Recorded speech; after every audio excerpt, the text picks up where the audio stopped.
Happening now, an update on a massive fire in Chautauqua County as investigators continue to see what sparked flames. And a new type of burial service now being offered at Lakeview Cemetery in Jamestown, what this unusual internment entails. Plus, a new playground celebrating a historic discovery in the town of Randolph is coming to fruition. Live and on demand, this is WNY News Now. Thanks for joining us for WNY News Now. I'm Justin Gould. A poorly discarded cigarette is blamed for starting a fire at a DeWittville house on Tuesday. Around 2:30 in the afternoon, crews were called to 5989 Stockton Hartfield Road. When they arrived on scene, the home was fully engulfed in flames. After fighting the blaze for about an hour, firefighters knocked down those flames. Now, fire investigators have since determined an improperly discarded cigarette, which came into contact with combustible materials on the back porch ignited this inferno. About 2:30, there was reports of a structure fire, and when we got here, it was fully engulfed. We were set up quickly from the reports, and it took about an hour to knock the blaze down. Now, thankfully, no one was at home at the time of that fire, and no injuries were reported. And fire investigators have determined where flames first broke out at a northern Chautauqua County business on Monday. However, they have yet to pinpoint a cause. 15 various fire departments battled flames at 3491 Route 20 in the town of Sheridan on Monday afternoon.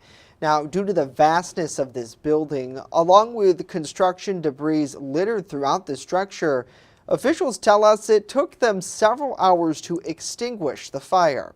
There were several businesses that operated out of that building, including a pawn shop and a pet grooming center. Part of that building also housed an old bowling alley. Now, at this time, investigators have determined the blaze started in a car detailing garage at the rear of that structure. No cause of this fire has been specifically identified. And Target has filed a lawsuit challenging the tax assessment of the former Kmart store in West Ellicott, where the company plans to open a new location. Target's corporation filed the suit against the Town of Ellicott Board of Assessors in Chautauqua County Supreme Court on Tuesday. The company claims the town's assessed value is unlawful and illegal under New York State's real property tax law. According to court documents, the town says the property is worth $3.4 million, while Target claims it's worth half that amount at $1.7 million. Last fall, the company announced their intention to purchase the former Kmart store at 975 Fairmount Avenue there in West Ellicott. This would be the first time since August 2019 that a business would operate out of the location after Kmart closed as part of a nationwide cutback by their parent company, Sears. And a Jamestown cemetery has started to offer natural burial services, with the first plots now becoming available as the graveyard looks to expand the way they do business. Our Alyssa Wright joins us live in studio now with more on this new process. Alyssa? Justin, technically this isn't the first time Lakeview Cemetery in Jamestown has offered the natural burials. In fact, the concept actually dates back to before the Civil War. Since Lakeview opened in 1858, staff are going back in history to resurrect the process. Normally occurring without a casket, the deceased would be covered in a shroud. With no embalming, the natural decomposition process would take place. You would have a conservation club or a group that would be involved in that. The Green Burial Council has different steps that need to be taken, items that need to be met to qualify. Additionally, no gravestones would be in place, leaving the landscape untouched. The burials are done in wooded, meadowy type areas that don't have a lot of maintenance. Many are not marked in any way, other than maybe a GPS coordinate. This type of burial may seem odd to some, but it does serve a specific purpose. There are a number of definitions for a natural or green burial. Pretty much the whole idea is to lessen the environmental impact of a burial. Lakeview Cemetery plans to clear the way for a larger natural gravesite in the future. However, right now, they can accommodate around 20 green burials. We still offer traditional funeral arrangements, burials, cremation. Now, the first modern green burial will take place within the next month or so at the request of a terminal cancer patient, Jody Goggle, who first petitioned the cemetery to offer this process. Justin, back to you. All right, so many questions about this, Alyssa, but so little time for us. I guess the biggest thing that comes out of my mind right now is why would someone want to choose this option? Right, so there are two main reasons. The first is it's very eco-friendly, leaving limited impact on the surrounding soil, and the cost. This process is substantially inexpensive rather than a traditional burial. However, the one thing to note is the surviving family of the deceased will have to pay for an annual maintenance up 1 to 3 years for this cost to help with the upkeep of the gravesite.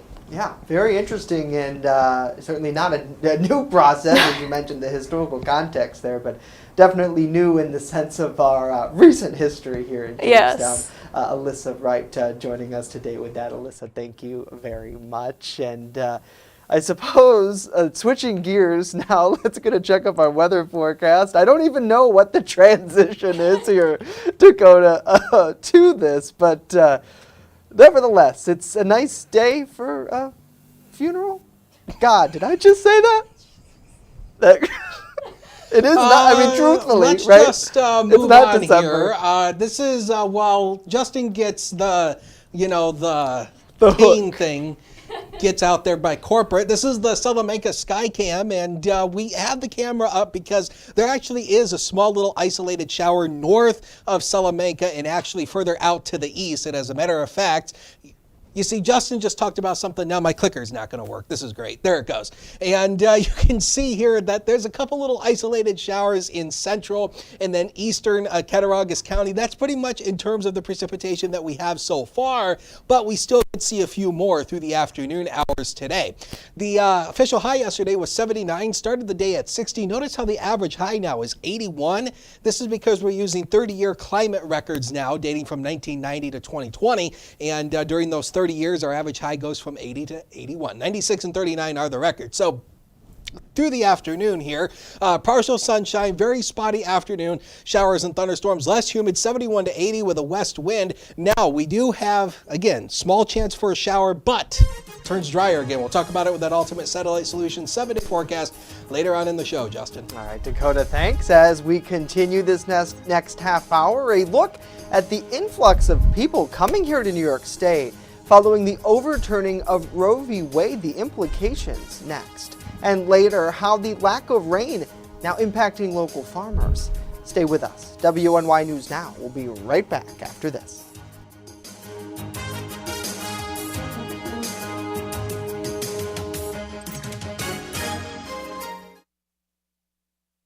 You're watching WNY News Now, your source for breaking news. Stay fire safe this summer. Only use grills outdoors, away from siding and deck railings. Clean grills often and remove grease or fat buildup. Make sure your gas grill lid is open before lighting. Have a 3-foot safe zone around grills and campfires. Keep kids and pets clear of the area. Dispose of coals after they cool in a metal can. Never leave grills, fire pits, and patio torches unattended. Learn more at usfa.fema.gov. Brought to you by the Chautauqua Safety Village and the Jamestown Fire Department. When severe weather breaks, one team has you covered, tracking the storms as they happen. Catch your First Defense forecast daily on WNY News Now. EagleZip.com is your local one-stop shop for all of your home and business computer needs. Located on Fluvanna Avenue Extension, just outside of Jamestown, EagleZip.com sells and services all brands of desktops and laptops, as well as servers and network equipment for your business. All new computer sales include transferring your data from your old computer plus a 2-year warranty. Call EagleZip.com today. Stop by EagleZip.com today and let us make computers easy for you. What is going on, my New York friends? My understanding is that you're in school for a little bit longer than most people, but I got some good news for you.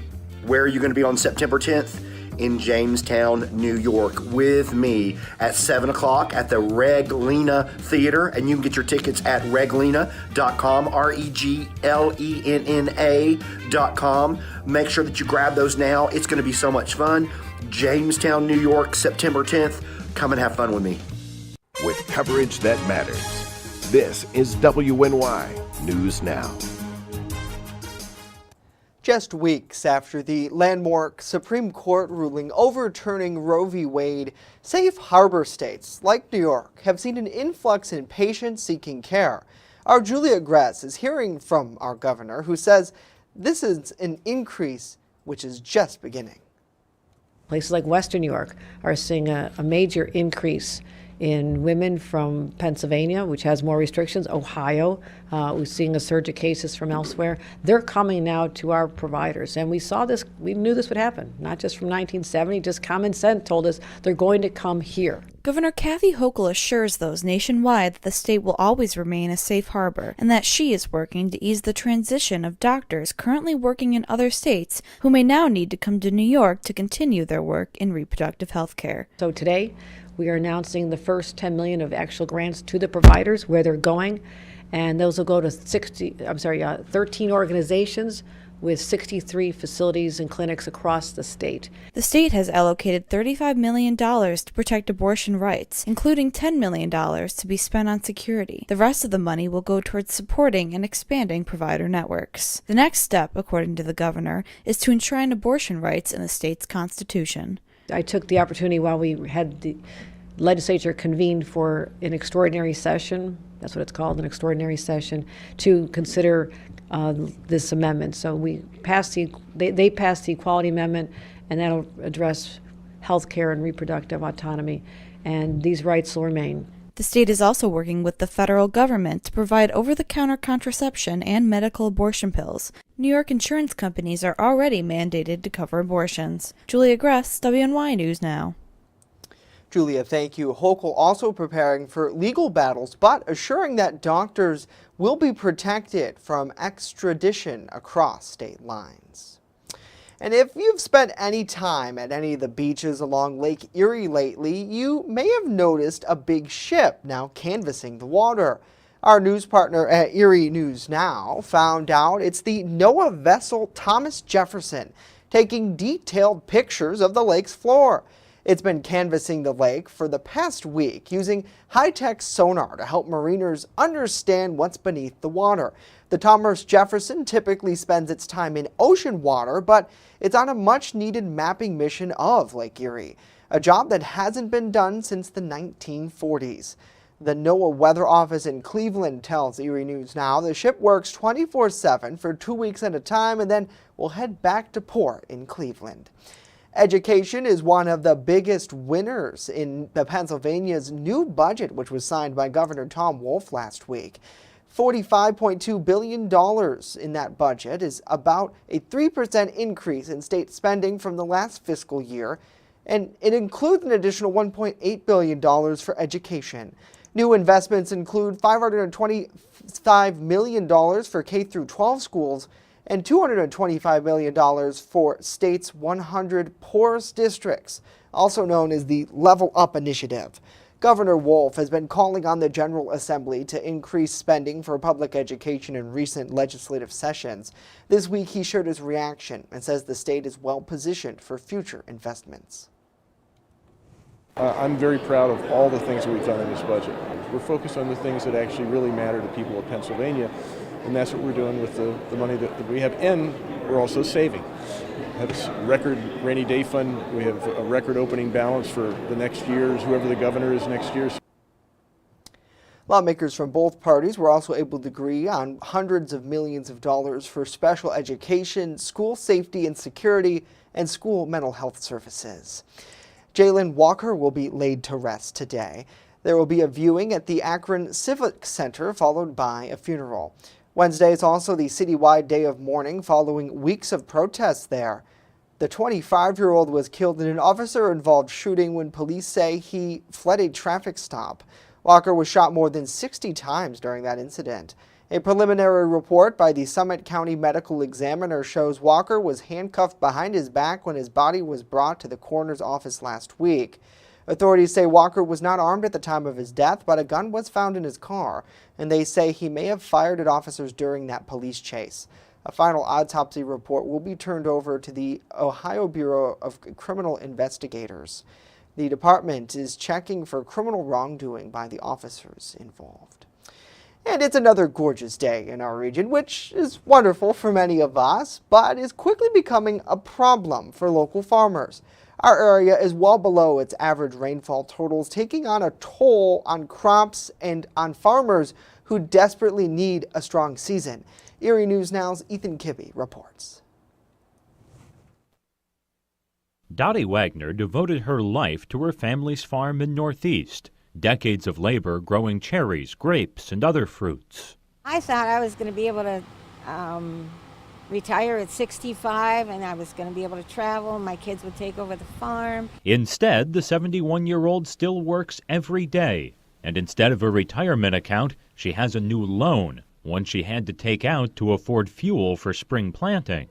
The price of gas is killing us, and the price and the wages is killing us. Can't find anybody that doesn't want to work for less than $13 an hour. Now she can add rainfall to her list of struggles. A prolonged dry spell has grapes wilting and cherries suffering. Irrigation costs too much, so she's praying for rain, her life's work hanging in the balance. Wagner says already it's too late for rain to help the cherry crop. Take a look at these. You can see some are good sized, but others are quite small. And she says if they suddenly got a lot of rain, they'd either grow too quickly and split, or they'd become too big and get too soft. Local farmers aren't the only ones suffering. The entire state needs rain to avoid economic disaster. I'm concerned. I mean, I'm still hopeful, right? Every day's an opportunity for rain, but we're in that really critical spot of mid-July where crops are made and or not due to a timely shower. After 50 years of farming, Wagner knows worrying won't solve anything, so she keeps hoping for rain, finding a way to make ends meet. As long as I pay my bills and I got enough food on the table and I don't lose my house, I feel like I'm blessed. WNY News Now's Ethan Kibbe reporting there. Ethan, thank you. Coming up, a look at a new playground that's celebrating a historic discovery in the town of Randolph. It's finally coming to fruition. A latest look at the construction as that wraps up on this build. But first, when we return, a full look at our weather forecast. Stay right there. WNY News Now, back after this.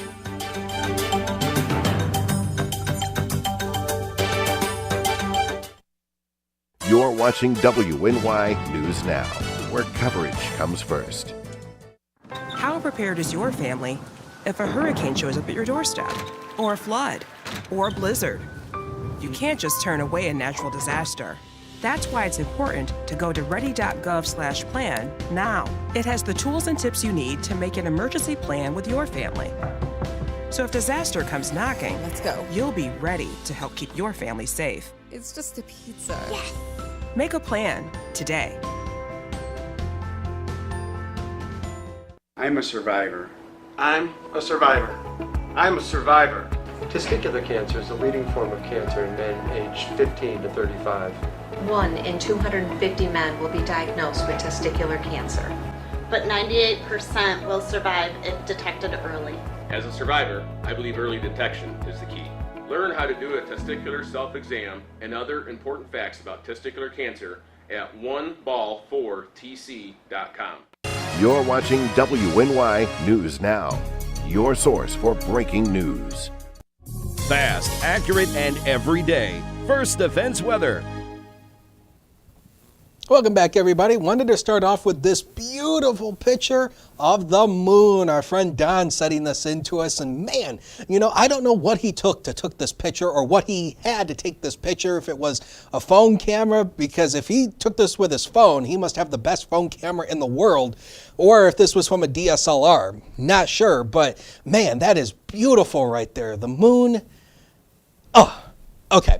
It was windy yesterday. 32 miles per hour was the peak wind gust here in town, 29 in Randolph. It was a little less breezy down across the state line in Warren County, 18 miles an hour, 32 miles per hour in Fredonia. It's still a little bit breezy today, but at least it's not nowhere near as breezy as it was yesterday. The current temperatures right now, as of noon hour, here it comes from the HD News Now cam. We're at 73 with a west wind of 13. There's our wind gust of 18 and the dew point at 57. So the dew point is continuing to drop. So that is the good news. It's definitely not as humid as it has been the past couple of days. Tarp Skunks back home tonight. They play the Niagara Power at 6:30 tonight. 75 at the first pitch at 6:30, 71 by the 7th inning stretch, and 67 by the 9th inning. So it should be a nice night for baseball. No rain to contend with at the stadium tonight. Now, as we take a look at the rain chances over the next couple of days, or this is the NOAA quantitative, the NOAA QPF,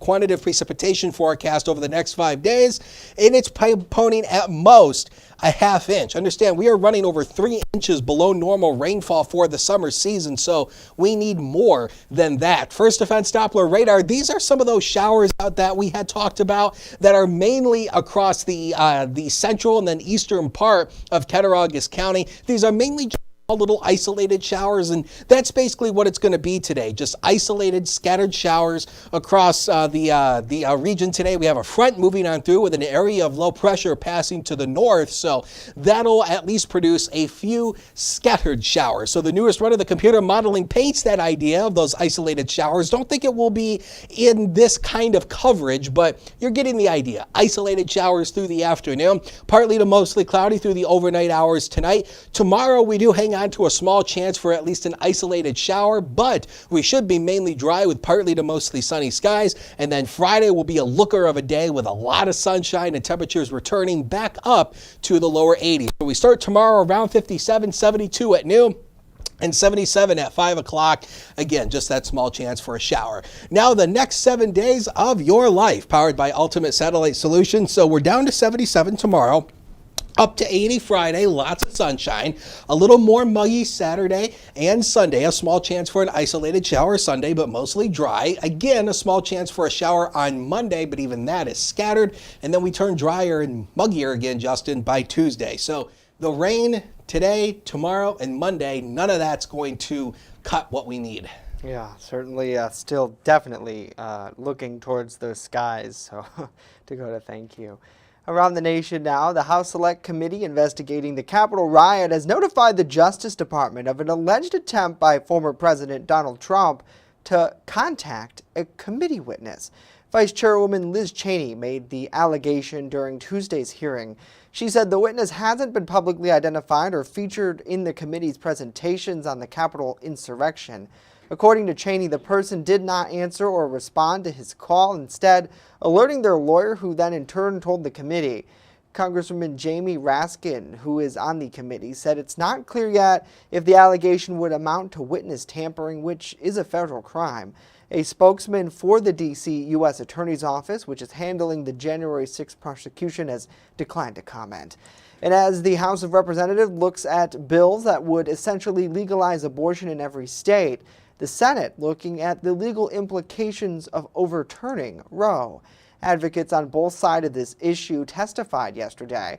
While the Dems are looking at codifying Roe into law, those on the pro-life side of this argument say Congress shouldn't have the authority to issue what they're calling an abortion mandate.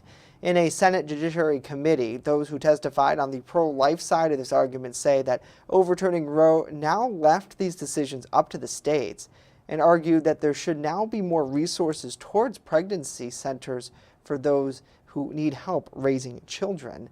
Now, at the same interval, doctors now weighing in here on their options moving forward, saving the mother's life or facing jail time if they had to perform an emergency abortion.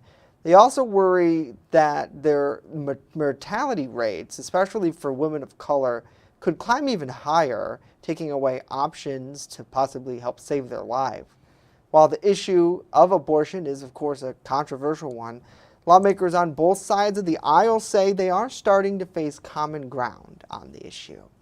And a Texas newspaper published edited portions of the surveillance video of the shooting at Robb Elementary School in Uvalde, Texas. This footage could be a key factor in the investigation as officials look on how responding officers handled the shooting. Jen Sullivan takes a look at what it shows about this deadly attack. We warn you, these images you're about to see may be hard for some viewers. Shocking new details coming to light as surveillance video obtained by the Austin American-Statesman newspaper shows the moments officers responded to the deadly shooting at Robb Elementary School in Uvalde, Texas. This just totally continues to intensify questions about the overall response that awful day. In the edited 4-minute video, you see the shooter inside the building with a semi-automatic weapon. Then shots ring out. Just minutes later, police enter the building, but then retreat and take cover instead of rushing to help the victims trapped in classrooms. 19 students and 2 teachers were killed. Essentially, they stand there for an hour as these minutes tick by. The police's response to the attack has been under scrutiny since the shooting happened in May, with some Texas leaders concerned the officers didn't enter the building sooner and could have prevented the mass casualties. This new video raises more questions, but the footage wasn't supposed to be released and shown to family members until Sunday, leaving many parents of victims furious. These families didn't deserve it. I don't deserve it. That's a slap to our babies' faces, and we're tired of this. You know, we can't trust anybody anymore. It's aggravating. This ignited the fire, and we are going to continue to fight, now 10 times harder. Meanwhile, some Texas lawmakers say the video helps piece together the truth about that horrific day. I'm Jen Sullivan reporting.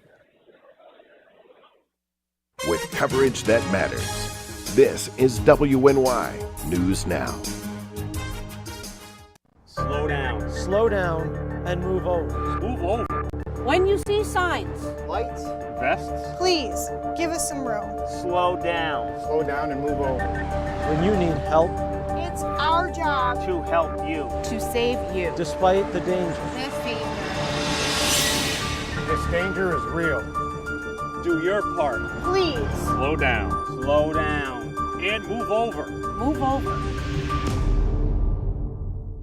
Catch your first defense forecast daily on WNY News Now. You're watching WNY News Now, your source for breaking news.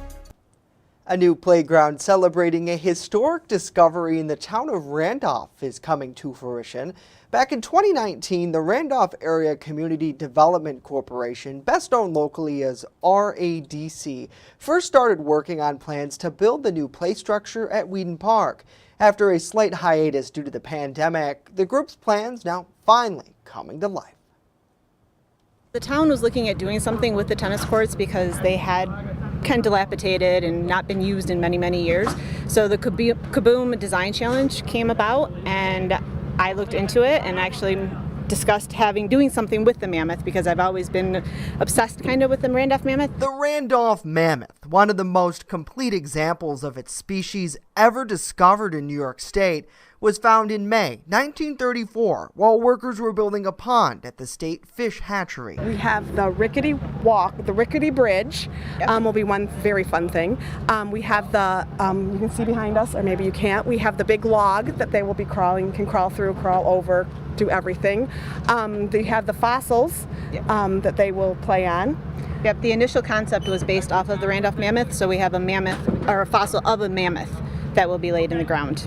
Even though construction is now complete, the play space won't officially open just yet. so we're going to actually have a ribbon cutting for it. Gotcha. Invite some of the families, the members of the families from when the mammoth was discovered. Oh, so we really? would like to have that. We also have to wait for the cement to cure and everything to like settle before they can be on. Anyone can be on it. So it's a little while. The new playground was made possible thanks to a $75,000 grant from Kaboom, a nonprofit dedicated to helping communities build play spaces for kids. Sign markers created by students at Randolph High School will also be on display once the playground officially opens, documenting the mammoth's history. Now, additionally, you can see the artifacts for yourself in person at the Cattaraugus County Historical Museum in Machias, where that mammoth is on display. Well, that does it for us today. News continues 24/7 at WNYNewsNow.com. Here's a live look over at Randolph Park there at Peaches and Cream. Have a wonderful day.